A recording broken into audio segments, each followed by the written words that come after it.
Hey guys, and good morning. So today's day 2 of writing the story, and I worked on the actual story this morning, but today I want to focus on a secondary character. So just a brief little recap in case you're watching these videos out of order. Yesterday I started with my protagonist, a girl. She's a teenager, I'm thinking maybe 17. She's a type 9, and she just really wants her voice to be heard. And we're going to talk a lot about the sense of hearing throughout the story and just how she is showing up in that way. I don't know, that's my brief description. But today, throughout the day, I am going to work on her best friend. So she is also 17, a girl, and I'm thinking she's going to be a type 8. So something I've always imagined is that she needs to maybe be with someone who challenges her. And so I know that there's going to be like a male character like that, but I don't know. I kind of came up with this best friend character and thought, I need someone who's gonna help her make moves, help like the protagonist make moves, because a type 9 might not ultimately learn to like assert themselves or get what they want on their own. And the antagonist character is gonna be someone who definitely tries to get what they want. I don't know what type they're gonna be yet, but I think her having a best friend who's a type 8 is really going to help her, like push her throughout the story. So a little bit about type 8s. A lot of type 8s grew up in homes where they felt like they had to be loud in order to be heard. And a lot of type 8s are like physically loud people. Now I know a couple of the sexual or one-to-one type 8s, and they're very intense people. They don't always come across very nice, but they are fiercely loyal. And even one of them, her best friend is a type 9. Now, I'm definitely not modeling either of my characters that I've talked about so far. I'm not modeling them after anyone in real life, but I do think, you know, real life is inspiring. And so it does kind of make sense that like a type 9's best friend would be like someone next to them on the Enneagram. So a type 8 or a type 1. And so not only am I thinking of like some real life people who are a type 8 and a type 9 and they're best friends and they're female, but I know as a type 4, I often attract a lot of type 3s. I can think of 3 type 3s who I've been very close with in the past. So type 8 makes sense. I should go into a type 8. So I did talk about they felt like they had to be physically loud when they were kids. A lot of type 8s are younger siblings. A lot come from homes that were very tense growing up. And I don't want to say like it's anything bad. I do know one type 8 who, like, her parents fought a lot and they ultimately got divorced. And so yes, I imagine that was a very tense environment where she had to learn to assert herself and maybe be aggressive at a very young age. But then I know a couple of other type 8s who don't have that story, but I do imagine maybe their parents were like tense in their relationship, just in the sense, not in the sense of like getting divorced, but in the sense of like raising kids is hard. And for some parents, you do kind of become just like partners and there's not a whole lot of, I guess, love because you are giving so much to your kids. So this secondary female character, the best friend character, I imagine that she comes from a home where she feels like in order to get anything done, she has to really speak up. She's also a younger sister. I think she's going to have an older brother. And maybe he's I feel like he might be like a type 7. He is going to be a character in the story. And so she would be more of a type 8 and just maybe feels like she is often ignored because she's the younger one. I mean, I know as being an older sibling, sometimes I feel like, you know, my younger sister could get away with things that like I couldn't get away with. And I know from talking to other people who are older siblings, they often felt like a younger sibling or the youngest sibling often got away with things that like they couldn't get away with. And so I feel like this character is that kind of person, right? Like she gets away with things. She comes in after curfew. She maybe says things that aren't considered like ladylike or very nice, but like she gets a very mild reprimand as opposed to maybe like her brother, her older brother would. Also, type 8s just really want to know that they can trust people.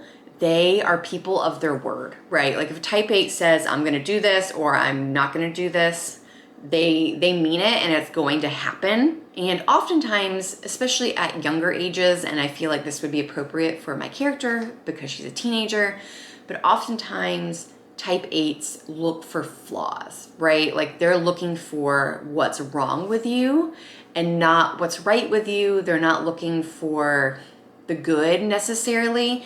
Now, when they become mature, yes, type 8s are fantastic. They really are like good friends to have, but initially can be a little much. They can kind of, that doesn't even sound right. I don't even like saying that, but they can just be very intense and very quick to kind of like brush you off, or like if they see something that they don't like about you, they can, instead of giving you the benefit of the doubt, they can often just go, I don't like you. And they're pretty honest about it, which is really great. I do appreciate that as a type 4. I like knowing where I stand with type 8s. So with all that in mind, I am going to try to maybe answer some similar questions to the ones I did yesterday for my type 9 character, but maybe I'll look up some other ones too. Just do something a little bit different. So I'm gonna go work on that now.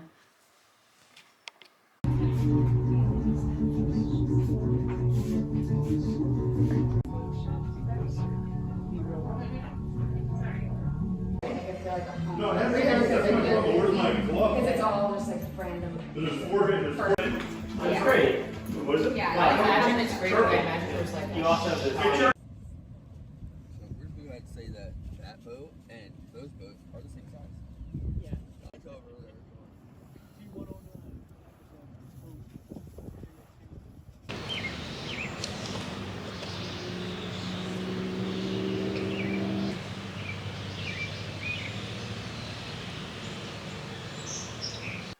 Hey guys, so it is the next day. I totally wrote and then never like gave a final like, I don't know, breakdown of what I've been working on. So I did write a little bit yesterday, like of the actual story, but not too much. But I did do some more work on this secondary character. So like I mentioned, she's a type 8, and type 8s are really afraid of being betrayed by others, especially those that they like care the most about. So I did say that like her fear, right? And because fear is a huge motivator, unfortunately, for humans. So her fear is that her loved ones will turn on her or turn on each other, which is something that I think I can play with a little later in the story. Sorry, there's a lot of birds outside, so I'm really distracted by like them when they fly by. I also was thinking about her flaw. And this was kind of a hard one. I wasn't really sure what to do about it, but for the protagonist, I talked about like the flaw that she would say she has and then the flaw that other people would say she has. So for this girl, I was thinking that she would say that her flaw is maybe pushing people away, but others would say that she keeps the wrong people close to her. I also thought about switching these. So something I've noticed with a lot of type 8s, especially female type 8s, is that they are because they are so intense and they really value people who are loyal, they can often get into kind of unhealthy, toxic relationships with people because, ooh, my camera, we need to adjust. That looks a little bit better. I don't know.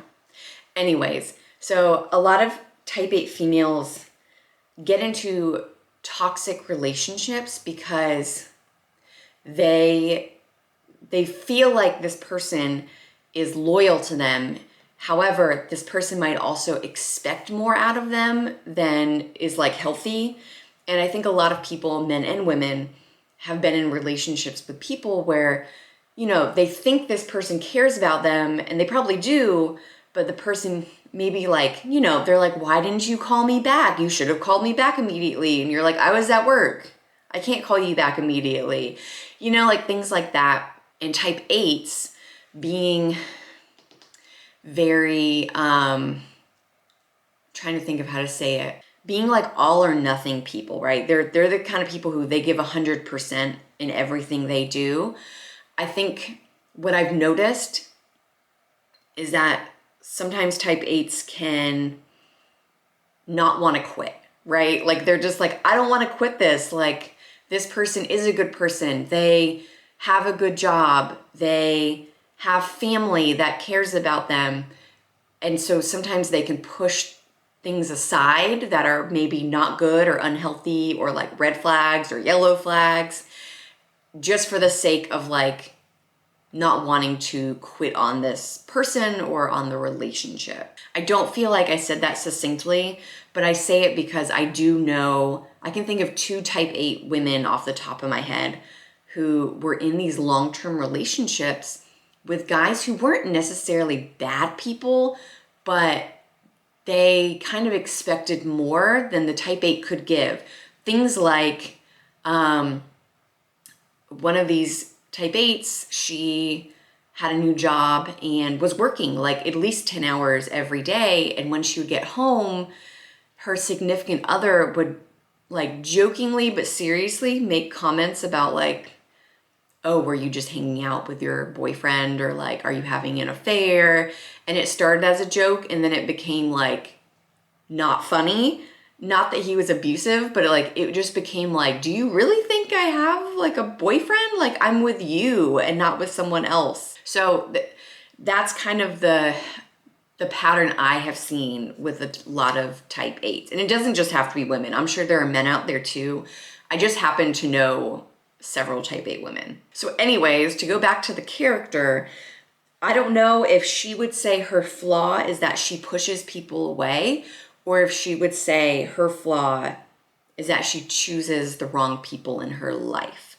Because I know she's going to have like a boyfriend character who's going to be like not super important to the plot, but will be important to her character. Another question that I was asked when I found like some character development questions was like, what is her Myers-Briggs type? I think that's how, yeah, their type. I don't know.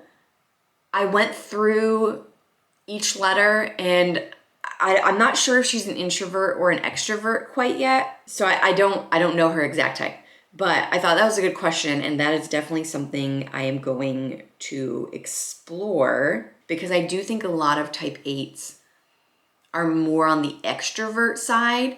And I know a lot of times with Myers-Briggs, each letter is kind of like a scale. And a lot of type 8s veer towards the extrovert side. Not that all of them are extroverts, but they veer towards that side. So I don't know yet. I don't know. Again, I know more about the Enneagram than Myers-Briggs. I did also think that she would most likely come from a divorced home. I know earlier I talked about how type 8s usually came from these very tense homes. And there's usually divorce, but not always. I know lots of type 8s who do not come from homes where the parents were divorced. But I do think maybe for her character, that might be a little bit more appropriate. And I don't know, that's kind of it so far. I'm not really sure what else to do with her. I don't, like, I can picture her in my mind, but I can't necessarily go into all the details yet, which is not really where I want to be at. Like, I want to be deeper with this character, but also this is day 2 of me writing the story, so I should probably cut myself some slack. So I guess I have some more work to do on her.